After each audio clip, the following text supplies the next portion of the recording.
부산진 믿음의 가족 여러분, 오늘도 주님께서 주시는 풍성한 은혜가 여러분과 여러분의 가정과 일터에 함께 하시기를 간절히 소망합니다. 오늘 함께 나누실 하나님의 말씀은 누가복음 15장 11절부터 32절까지의 말씀입니다. 또 이르시되 어떤 사람에게 두 아들이 있는데 그 둘째가 아버지에게 말하되 아버지여 재산 중에서 내게 돌아올 분깃을 내게 주소서 하는지라. 아버지가 그 살림을 각각 나눠 주었더니 그 후 며칠이 안 되어 둘째 아들이 재물을 다 모아 가지고 먼 나라에 가 거기서 허랑방탕하여 그 재산을 낭비하더니 다 없앤 후 그 나라에 크게 흉년이 들어 그가 비로소 궁핍한지라. 가서 그 나라 백성 중 한 사람에게 붙어 사니 그가 그를 들로 보내어 돼지를 치게 하였는데 그가 돼지 먹는 주엄 열매로 배를 채우고자 하되 주는 자가 없는지라. 이에 스스로 돌이켜 이르되 내 아버지에게는 양식이 풍족한 품꾼이 얼마나 많은가. 나는 여기서 주려 죽는구나. 내가 일어나 아버지께 가서 이르기를 아버지 내가 하늘과 아버지께 죄를 지었사오니 지금부터는 아버지의 아들이라 일컬음을 감당하지 못하겠나이다. 나를 품꾼의 하나로 보소서 하리라 하고 이에 일어나서 아버지께로 돌아가니라. 아직도 거리가 먼데 아버지가 그를 보고 측은히 여겨 달려가 목을 안고 입을 맞추니 아들이 이르되 아버지 내가 하늘과 아버지께 죄를 지었사오니 지금부터는 아버지의 아들이라 일컬음을 감당하지 못하겠나이다 하나 아버지는 종들에게 이르되 제일 좋은 옷을 내어다가 입히고 손에 가락지를 끼우고 발에 신을 신기라. 그리고 살찐 송아지를 끌어다가 잡으라. 우리가 먹고 즐기자. 이 내 아들은 죽었다가 다시 살아났으며 내가 잃었다가 다시 얻었노라 하니 그들이 즐거워하더라. 맏아들은 밭에 있다가 돌아와 집에 가까이 왔을 때에 풍악과 춤추는 소리를 듣고 한 종을 불러 이 무슨 일인가 물은데 대답하되 당신의 동생이 돌아왔음에 당신의 아버지가 건강한 그를 다시 맞아들이게 됨으로 인하여 살찐 송아지를 잡았나이다 하니 그가 노하여 들어가고자 하지 아니하거늘 아버지가 나와 권한대 아버지께 대답하여 이르되 내가 여러 해 아버지를 섬겨 명을 어김이 없거늘 내게는 염소 새끼라도 주어 나와 내 벗으로 즐겁게 하신 일이 없더니 아버지의 살림을 창녀들과 함께 삼켜버린 이 아들이 돌아오매 이를 위하여 살찐 송아지를 잡으셨나이다. 아버지가 이르되 예 너는 항상 나와 함께 있으니 내 것이 다 내 것이로되 이 내 동생은 죽었다가 살아났으며 내가 잃었다가 얻었기로 우리가 즐거워하고 기뻐하는 것이 마땅하다 하니라. 아멘. 누가복음 15장은 세 가지 잃은 양의 비유, 잃은 드라크마의 비유, 그리고 유명한 잃은 아들의 비유를 말씀하고 있습니다.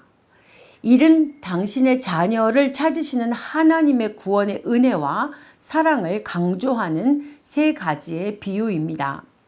오늘 본문 잃은 아들의 비유, 즉 탕자의 비유는 둘째 아들이 회개하고 돌아온 것을 부각시켜 죄인이 하나님 앞에 나아가는 방법이 회개라는 사실을 제시해 줍니다. 오늘 묵상은 16절부터 19절을 가지고 작은 아들이 어떻게 회개했는지 내용을 살펴보며 은혜를 나누고자 합니다.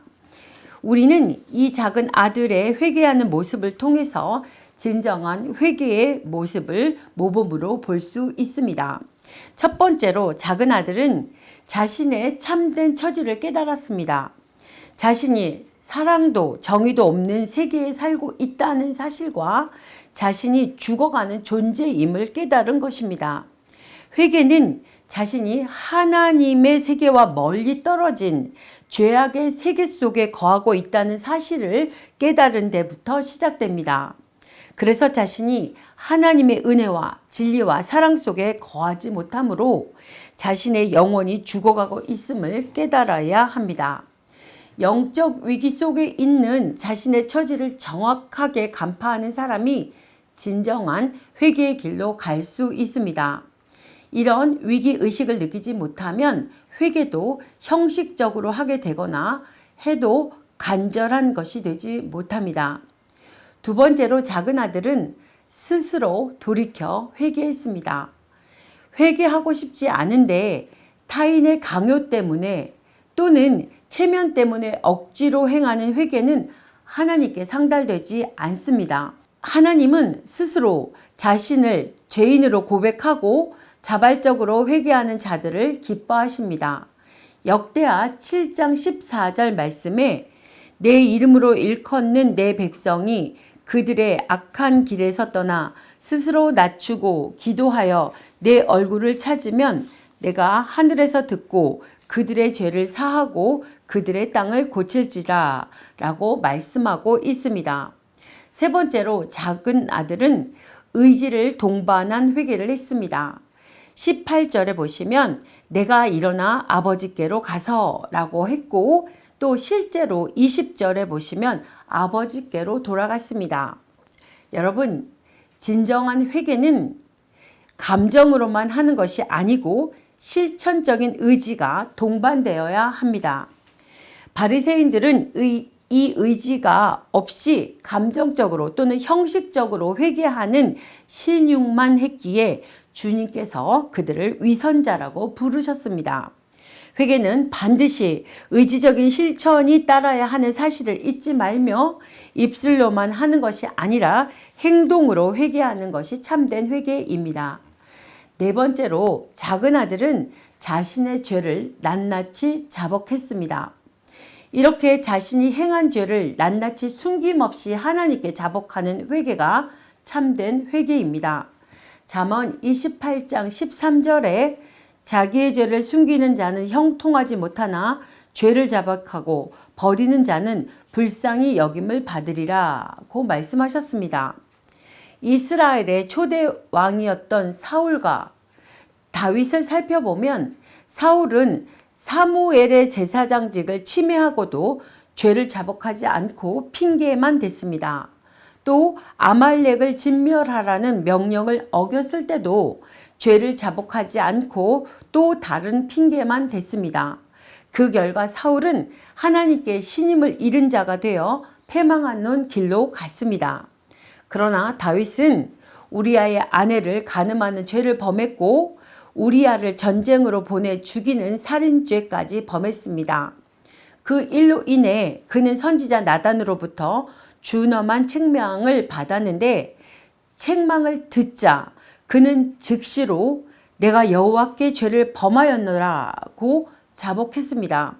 그 결과 하나님의 징계를 잠시 받았으나 통일 왕국의 왕으로서 그 안위가 견고케 되며 그 나라가 부강케 되는 축복을 받았습니다. 자기 죄를 인정하고 미워해야 하나님이 그 회개를 인정한다는 사실을 기억해야 합니다. 마지막으로 작은 아들은 겸손한 자세를 지녔습니다. 자신은 아버지의 아들이 될 자격이 없으니 품꾼으로 써달라고 간구했습니다. 품꾼은 지금으로 말하면 일용직 근로자입니다. 언제든지 해고될 수 있으며 아무런 특권과 보장을 받지 못합니다. 작은 아들은 아버지 앞에서 자신을 이 품꾼처럼 여겼습니다. 아주 겸손한 마음으로 아버지의 은혜만을 바란 것입니다. 새벽을 깨우는 믿음의 식구 여러분, 회개의 본질은 하나님 앞에 자신을 낮추고 하나님의 권위를 높이는 행위입니다. 자신이 지은 죄를 사함받고 심판을 모면하라는 단순한 생각 때문에 회개하는 것이 아니라 하나님을 높이고 자신을 낮추는 것이 회개의 본질입니다. 이렇게 해야 하나님이 기뻐하시는 참된 회개가 됩니다. 회개하고서도 그 마음의 자세가 교만한 사람은 진정한 회개를 했다고 볼 수 없는 것입니다. 마지막으로 작은 아들은 아버지의 집에서 일하기로 결심했습니다. 19절의 말씀에 나를 품꾼의 하나로 보소서라고 자신을 낮추는 동시에 새 사람이 되어 아버지 집에서 충성하겠다는 의지를 표명합니다. 죄만 회개하고 하나님의 교회에서 충성하지 않는다면 그것은 참된 회개라고 볼 수 없습니다.